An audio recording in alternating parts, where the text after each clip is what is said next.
Merci d'accueillir Monsieur François Hollande, le premier secrétaire du Parti Socialiste. François Hollande avec nous sur M6 en direct.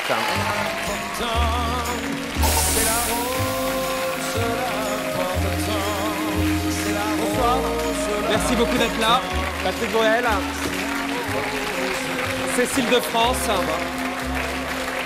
et le premier secrétaire du Parti Socialiste qui a du pain sur la planche en ce moment. On s'installe là, François Hollande. Merci beaucoup d'être Merci à vous. D'être là pour cette première. Vous regardez mes fiches? Oui, c'est impressionnant. Vous n'en avez aucune? Non, je vais commencer à les sortir. Vous sortez vos fiches, vous en avez besoin en ce moment? Non. Ça doit être un enfer d'être premier secrétaire du PS en ce moment. Beaucoup se demandent si vous êtes impartial, comment vous faites pour gérer les égos. Franchement, allez, vous pouvez le dire, il est un peu tard, la minuit 38 sur M6. Il y a des soirs où vous en avez ras-le-bol. Hein. Vous croyez que personne ne regarde et qu'on peut se faire des confidences là, à cette heure-là de la nuit? Non, c'est pas par insomnie que je suis venu à votre émission. Je veux rassurer ici chacun. C'est trop aimable. C'est pas un enfer. Dès lors qu'on a choisi la démocratie comme mode de résolution d'un problème qui peut se poser dans toute formation politique, qui choisir, mais surtout pour gagner. Il ne s'agit pas simplement d'un jeu qui consisterait à sélectionner l'un ou l'une d'entre nous simplement pour le plaisir de cette sélection. J'ai bien compris, c'est pas la Star Il s'agit de Academy. choisir le futur président de la République si les Français font confiance à la gauche. J'ai bien compris, mais à gauche, François Hollande, le moins que l'on puisse dire, c'est que il y a des croche-pattes, c'est qu'on se tire un peu le chignon, c'est que on attend que l'une trébuche, que voilà, on peut pas dire que ce soit la franche camaraderie en ce moment. C'est normal, quand il y a une compétition, on essaye de faire valoir ses qualités. Ce que je dis à mes camarades, à tous mes camarades, c'est qu'on peut avoir fait la promotion de ses qualités sans dénigrer celles des autres. Et là, objectivement, sans langue de bois ce soir, est-ce que vous avez l'impression que certaines limites sont franchies par tous ces candidats potentiels à l'investiture? Il faut faire attention, parce que nous ne sommes pas entre nous, nous sommes devant les Français. Nous ne sommes pas dans n'importe quel mode de désignation. Il ne s'agit pas d'un congrès du Parti Socialiste, il s'agit, je le disais, du choix peut-être du futur chef de l'État. Donc je leur dis, je me dis aussi à moi-même, je ne m'exclus en rien de cet appel à une forme de respect mutuel et de discipline. Je me dis, il faut que le débat ait lieu, c'est normal, il faut que les orientations soient précisées, il faut que les conceptions de la vie politique, de ce qu'est la fonction présidentielle, soient données, mais on fait attention qu'aucun argument que l'on va utiliser dans le débat interne soit précisément instrumentalisé au moment où il y aura l'affrontement avec la droite. Évidemment, sans langue de bois non plus, aujourd'hui, vous avez une position qui est un peu compliquée de par votre proximité, on va dire, avec Ségolène Royal. Comment vous faites le soir en rentrant à la maison quand voilà, il y a un leader socialiste qui s'en prend directement à elle, style par exemple Laurent Fabius qui dit voici mon programme ce n'est pas voici. Est-ce que en tant que pour le coup compagnon de Ségolène Royal, c'est la mère de vos enfants, voilà, juste en tant qu'homme, on n'a pas envie de défendre sa femme et d'aller mettre une baigne? D'abord, c'est pas dans nos mœurs. Ouais, enfin bon. Mais je crois que mon rôle, c'est pas de donner le sentiment de défendre quelqu'un. C'est de promouvoir une forme de conception commune de la vie politique. Non, mais je répète ma question sur un plan plus personnel. Oui, vous ne pouvez pas exclure de votre quotidien le fait d'avoir une proximité naturelle avec Ségolène Royal. Donc, comment vous faites sur un plan plus personnel? Je comprends bien que ce n'est pas votre rôle et que vous êtes dans votre rôle de premier secrétaire du PS, mais comment vous faites pour justement arriver à rester dans votre rôle? Est-ce que vous y arrivez vraiment parce que vous avez... J'y arrive au sens où je respecte précisément, y compris Ségolène Royal. Je n'ai pas besoin de la protéger. Je n'ai pas besoin de la défendre. Je crois qu'elle se défend d'ailleurs assez bien toute seule. Vous voulez dire qu'elle est capable de filer des coups? Ça peut lui arriver. En tout cas, mieux vaut pas s'y frotter, à mon avis. Vous parlez en connaissance de cause. Je n'ai pas dit qu'elle me les donnait à moi. J'aurais porté plainte depuis longtemps. Mais je pense que ce ne serait pas bien de ma part de donner des sentiments parce que ce serait une femme, parce qu'elle serait proche de moi, de venir à sa rescousse. Je crois que ce n'est pas de ça dont il s'agit. Ma question là-dessus, François Hollande, c'est comment naturellement vous réfreinez quelque chose qui vous pourrait paraître naturel aux Français, de venir simplement à la rescousse de sa femme. Il y a un moment donné, c'est naturel, oui, quoi. À moins que vous ayez comme ça une sorte de schizophrénie politique qui fait que vous la considérez juste comme un éléphant du PS. Hein. C'est pas comme ça que je l'ai vu la première fois, en tout cas. Je crois que je suis d'abord, pour les Français, le premier secrétaire du Parti Socialiste qui doit précisément parvenir à mettre son camp et sa famille politique en situation de gagner. Parce que là, on peut penser que nous sommes simplement que devant quelques Français, mais c'est quand même beaucoup de souffrance aujourd'hui d'avoir 50 politiques de droite, beaucoup d'attentes, beaucoup d'espérance à l'égard de la gauche. Peut-être aussi des illusions qui ne devront pas être perdues.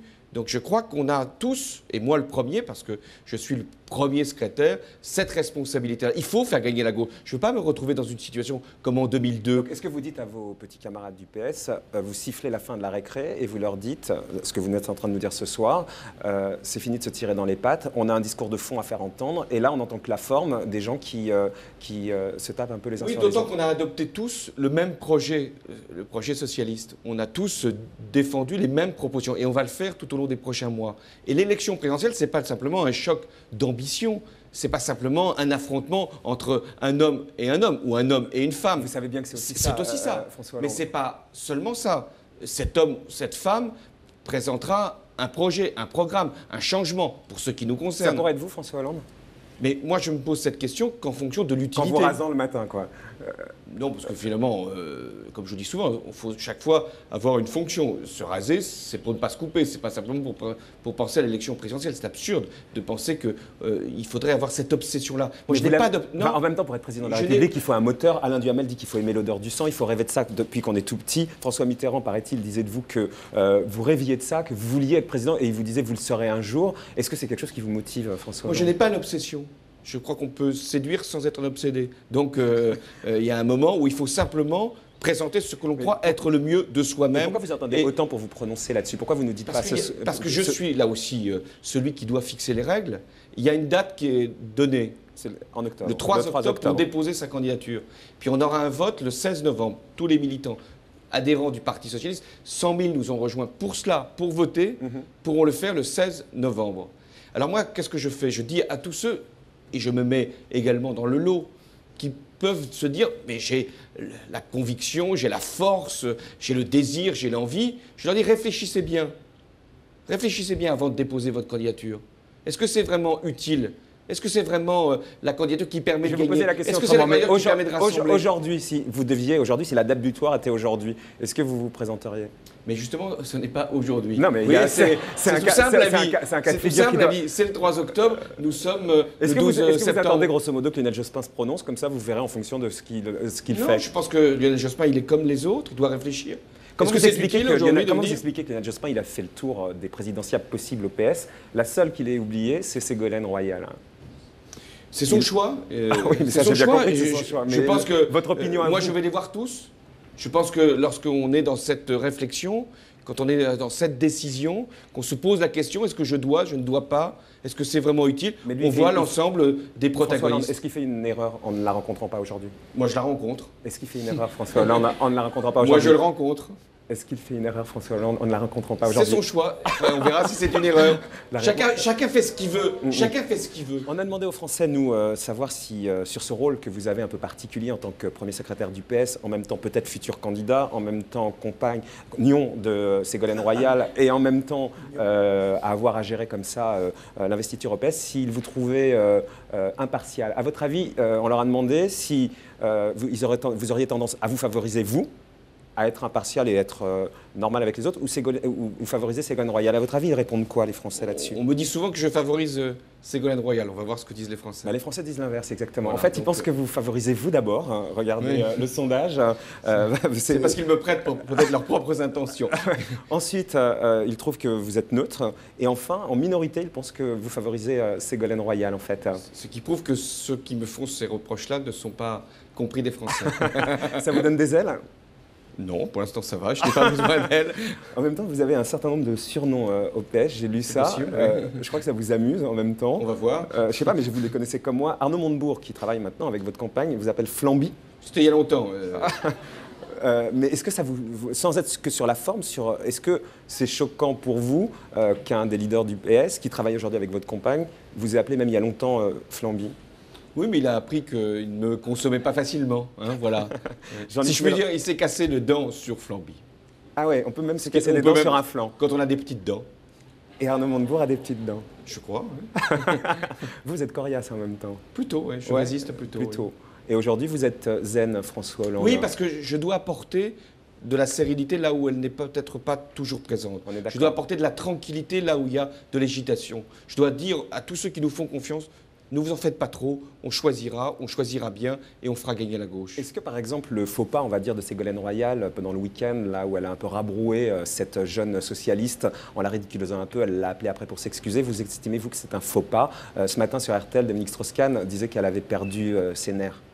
Écoutez, c'est le débat. On lui disait, elle ne va pas suffisamment au contact. Elle y est allée. Enfin, là, elle est allée peut-être c'était pas un débat, François Hollande. C'était un peu... à la maison, ça va pas être simple, hein, si elle est comme ça. Non, elle n'est pas forcément comme ça. Mais là, elle était sans doute provoquée, elle y est allée. C'est son caractère, je l'ai dit. Est-ce que vous trouvez qu'elle a perdu ses nerfs? Non, je ne crois pas. Je pense qu'elle était... on peut après dire qu'elle a du caractère, mais elle était plutôt calme. Vous voulez dire mauvais? Ah, elle était plutôt calme? Plutôt. Ah oui, elle a mauvais caractère. Non, je n'ai pas dit ça. Elle a du caractère. Après, on peut dire il est bon ou il est mauvais. Et mais elle a du caractère. On ne peut pas d'ailleurs reprocher à quelqu'un d'avoir du caractère, surtout pour avoir de l'ambition. Et elle en a. Je crois qu'elle en a. Et elle a raison d'en avoir, à condition, elle aussi, de la mettre au service d'une cause. Ça ne sert à rien d'avoir de l'ambition pour soi-même, surtout quand on est membre d'une grande organisation politique. Donc aujourd'hui, son programme, c'est le programme du PS, on est bien d'accord. C'est le projet du PS. Et quand on lui reproche de ne pas encore s'être exprimé beaucoup sur les idées et qu'on dit qu'elle n'en a pas, vous dites quoi? C'est assez faux, parce que je crois que depuis plusieurs mois, c'est autour d'elle que se fait le débat. Et je dis d'ailleurs qu'il faudrait mieux peut-être le faire autour du projet socialiste. Sur le projet du Parti socialiste, aujourd'hui, il y a un certain nombre d'artistes qui montent au créneau contre Nicolas Sarkozy, d'autres qui le soutiennent, notamment autour de Cachan. C'est quoi, si vous étiez ministre de l'Intérieur, vous feriez quoi à Cachan, vous, avec le programme du PS? En même temps, il y a des lois. Alors, il y a aussi évidemment tout un côté humain qu'il faut évidemment percevoir, mais il y a des lois et le ministre de l'Intérieur les fait respecter, non, François Hollande? J'aurais d'abord fait en sorte que le squat de Cachan puisse être vidé de cette population qui attend un logement. Donc, pour éviter que ces familles se trouvent à la rue, pour qu'elles quittent un squat qui posait des problèmes de sécurité, des problèmes sanitaires, il eût fallu proposer à chaque famille, d'ailleurs en situation régulière ou pas, dans un premier temps, un logement. Ça n'a pas été fait. Mais est-ce que ça, c'est pas un vœu pieux? C'est pas un vœu pieux. Quand vous étiez en fonction, oui. Est-ce que ces problèmes-là ont été réglés? On a expulsé des personnes dans des squats. Mais si on veut les expulser dans de bonnes conditions, il faut leur offrir un logement, pas une chambre d'hôtel. Un logement où ils peuvent mettre leurs enfants y compris et les scolariser. Y compris au clandestin, François Hollande? Oui. Y compris au clandestin? Dans un premier temps, oui. Après, il y a la question de la régularisation ou de la non-régularisation. Alors, dans un second temps, vous dites quoi? Une fois que ces personnes sont sorties d'un squat où leur santé était en cause, on regarde quelle est leur situation. Donc, vous êtes en train de nous dire est-ce que vous êtes en train de nous dire, François Hollande, que vous trouvez Nicolas Sarkozy inhumain? Je trouve que la manière avec laquelle il a procédé, c'était de l'arbitraire. Et la manière avec laquelle il laisse 200 familles aujourd'hui dans un gymnase, parce que le maire de Cachan, socialiste, a essayé de trouver une solution d'urgence. Et on dit au maire, puisque vous avez pris les 200 familles, sans jeu de mots, les 200 familles les plus malheureuses, néanmoins, débrouillez-vous. Et puis nous, on s'en occupe pas, on les reloge même pas. Oui, je trouve qu'il y a une forme de provocation. De Nicolas Sarkozy. Aujourd'hui, c'est le concurrent le plus redoutable pour vous Je crois que c'est le candidat de la droite, ça sera le candidat à l'élection présidentielle de toute la droite. Donc c'est un candidat qui, à la fois, mérite, comme tout adversaire dans la République, un respect, mais en même temps, qui mérite d'être combattu et jusqu'au bout. Il y a une mini-polémique un peu orchestrée par la gauche autour de Nicolas Sarkozy aujourd'hui, qui est parti à New York pour hier commémorer les attentats du 11 septembre. On dit avec quel argent il fait ça, est-ce qu'il n'est pas en campagne sur les frais de l'État? Est-ce que ce n'est pas une polémique un peu facile, hein? Non, je pense qu'il faut de la clarté aujourd'hui, de la transparence. Nous sommes à 7 mois d'une élection présidentielle. Il faut que les règles du jeu soient connues. Lorsque Nicolas Sarkozy se déplace aujourd'hui à New York, hier encore dans telle ou telle capitale européenne, on ne sait pas s'il le fait comme ministre de l'Intérieur, comme président de l'UMP, comme candidat à l'élection présidentielle. François Hollande, quand Lionel Jospin en 2002 se déplaçait, on ne savait pas à quel titre il se déplaçait de la même façon. Il était candidat aux élections. Non, Lionel Jospin faisait très attention. D'abord, il n'était pas président d'un parti, c'était moi. Et il faisait très attention à séparer justement ses déplacements de Premier ministre d'avec une éventuelle candidature. Là, apparemment, Nicolas Sarkozy a pris un avion de ligne normale. Il était temps, car je crois qu'il était normalement prévu qu'il en prenne un autre. C'est grâce à vous. Je crois que la polémique a servi au moins quelques économies pour le budget de l'État. Il y a une autre polémique qui enfle, un peu également orchestrée évidemment dans cette campagne par la gauche. On vient d'apprendre qu'un proche de Jacques Chirac devrait être nommé procureur général de Paris, ce qui suscite l'émotion des magistrats et de la gauche. Vous en pensez quoi? Vous voulez dire qu'il est en train d'orchestrer une immunité une fois qu'il sera sorti de l'Élysée? Vous avez pris le bon mot, l'immunité. Aujourd'hui, il est président de la République, donc il ne peut pas être poursuivi par la justice sur des faits que l'on connaît, les emplois fictifs de la ville de Paris. C'est le droit. Donc chacun attend, peut-être lui aussi, de ne plus être en fonction pour être éventuellement, c'est la justice qui en décidera, convoqué. Or, qu'est-ce qui se passe? Il va être sans doute nommé un procureur général de Paris, qui est son ancien conseiller judiciaire, aujourd'hui directeur de cabinet du ministre de la Justice. Donc j'ai fait une lettre à Jacques Chirac, je vous en fais la révélation, pour dire, Monsieur le Président, ne nommez pas ce juge, ce procureur, parce que ce serait une confusion des genres tout à fait inacceptable. Vous avez eu un retour, et une immunité de fait. La lettre vient de partir, je lui laisse quand même quelques jours pour y répondre. Et si Laurent Lemel est nommé? S'il nomme effectivement ce directeur de cabinet de son ministre de la Justice, son ancien conseiller judiciaire, on saura qu'après une immunité de droit, il y a maintenant une immunité de fait. Il ne sera pas poursuivi pour les faits que l'on connaît. Pour terminer, on a vu beaucoup d'artistes s'engager, notamment autour de Nicolas Sarkozy, Johnny Hallyday, Doc Gynéco. Vous ratissez aussi à gauche? Bon, je pense que c'est bien que les artistes s'engagent, mais c'est mieux que les Français eux-mêmes s'engagent.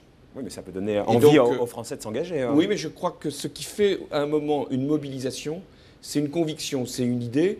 À un moment, si d'autres peuvent nous rejoindre, artistes ou pas, ils sont les bienvenus. Essayez de convaincre Cécile de France et Patrick Bruel de s'engager. Peut-être qu'ils n'en ont pas besoin. Voilà, je ne veux pas les forcer. Mais non, mais allez, comme citoyenne, c'est pas la quête que vous êtes. Voilà, je ne suis venu chercher aucun appui, si ce n'est à un moment une compréhension.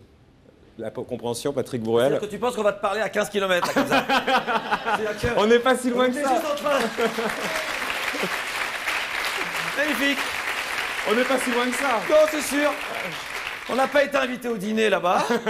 Mais il n'y avait rien à manger. Nous, on fait comme si on se connaissait pas, on se parle un peu comme ça, on se regarde, mais bon. Et que tu veux qu'on participe à un débat aussi important, aussi structuré, tu fais ce que comme tu ça, veux, de très Patrick. loin. Cécile. On va en parler tout à l'heure, si tu veux. Bon. Il y a Raphaël qui va nous rejoindre dans un instant. Pas dans 150 ans. En tout cas, une chose est sûre. Ah, il connaît les chansons de Raphaël. Bien joué. Bien joué. C'est votre conseiller qui vous l'a... Non, c'est vous qui me l'avez donné, là. C'est vrai. Patrick. Pour pas botter en touche, en tout cas, une chose est sûre, c'est que je suis content d'avoir entendu ce que j'ai entendu dans la bouche de M. Hollande. Je suis content d'entendre, de recentrer les choses comme il le fait sur son rôle de premier secrétaire du Parti socialiste, impartial, cherchant à rassembler. Et puis mettant en garde, c'est là où je suis assez content, mettant en garde l'appareil socialiste sur une éventuelle contre-productivité. Contre-productivité à, en effet, continuer à quelque chose qui pourrait devenir navrant si ce n'était pas réglé assez vite. C'est vrai qu'on ne peut pas demander à des artistes, en tout cas, de s'engager dans la mesure où, vu ma sensibilité politique, nous n'avons pas encore de candidat. Donc je serais content de savoir qu'il va bientôt y avoir un candidat. Je serais content d'entendre François Hollande. Je serais content d'entendre, en effet, un débat d'idées, des projets, des programmes et des choses un peu plus concrètes que quelques querelles. Mais il est vrai qu'on peut s'interroger sur une chose, vu le cours que prend en ce moment cette pré-campagne d'avant novembre. On est en droit de se dire, mais alors attendez, vu qu'ils sont en train de se tirer dans les pattes, c'est de bonne guerre, hein, de faire un peu de monter comme ça en pression. Mais il y a un moment donné où se tirer dans les pattes comme ça fait qu'on se dit, mais alors si c'est l'un ou l'une, ça veut dire que ça sera aucun des autres? Vous voulez dire que par exemple, on pourrait se passer de la présence de Dominique Strauss-Kahn dans un gouvernement socialiste aujourd'hui? Là-dessus, ça me semble je pense que Patrick Bruel a raison. Il y en aura un ou une qui sera choisi comme candidat ou candidate à l'élection présidentielle. Mais une victoire, elle ne s'obtient pas par un seul. Voilà. Et ensuite, une réussite gouvernementale, Oui, elle ne mais s'obtient pas simplement par le fait du prince. Oui, et donc, je crois qu'il y aura nécessité de faire une équipe. Voilà. Et Alors, tous ceux qui sont dans, la compétition seront des acteurs de la vie politique, je l'espère, si nous sommes je disais par là qu'il ne faut pas pouvoir. pousser à ce moment le bouchon trop loin pour pouvoir ensuite se réunir, parce qu'aux yeux des Français, ça serait quand même un truc de crédibilité dont on a besoin. Parce qu'on ne peut pas gagner sans être rassemblés. Voilà, et c'est vrai que on a attendu pendant 5 ans que Lionel Jospin se manifeste. Moi, j'ai toujours pensé depuis le 21 avril 2002 que Lionel Jospin serait le candidat à la présidence et qu'il saurait revenir. Il a eu 3 occasions de revenir, il ne l'a pas fait, maintenant il le fait. Enfin, j'espère en tout cas qu'il y aura un mouvement en dansant, parce que Lionel Jospin ne va pas sans Dominique Strauss-Kahn, Dominique Strauss-Kahn ne va pas sans les autres, et qu'est-ce qui vous arrive? C'est le dessin apparemment, mais Cécile, moi je le vois pas le dessin de Bruel, il va fatiguer Cécile, il va rater le coup. Je crois qu'on s'est compris. Tous les gens, en tout cas, de sensibilité de gauche, dont je fais partie, on attend quelque chose de très concret, de très fort de la part des candidats. Sur les épaules, François Hollande. Merci beaucoup d'être venu pour cette première de Tempêtement de dormir. Raphaël, dans 150 ans, il n'y a pas si longtemps que ça, il y a 6 ans, il était venu sur une autre chaîne faire sa première télé. On en regarde quelques images et on l'accueille après. Merci François Hollande, merci beaucoup.